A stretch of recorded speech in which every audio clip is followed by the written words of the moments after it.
I came to architecture having done all these other things, so I know how wonderful it is, and I love every part of it. We work in a studio-like environment where ideas are what matters, so we're moving away from this idea of precious buildings and more towards an idea of buildings need to be robust because people are robust, and you need to be able to touch the walls and sit in the walls and hang off the building, and a good building should do that with you.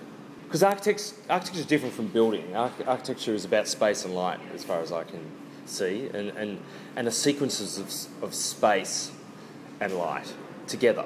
You know, when you leave university and you think, I don't want clients, it would be great if I could just do this, my ideas would be great. And the longer you practice, the more you realise you need clients. Good buildings don't accidentally happen.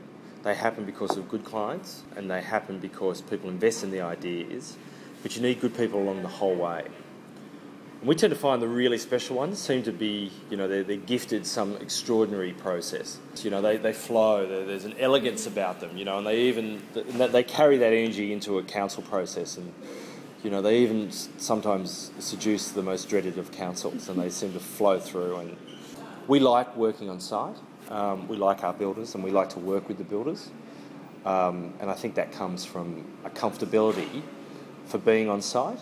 And more, we are developing relationships with builders and contracts with builders where you say, okay, this is the scope of works.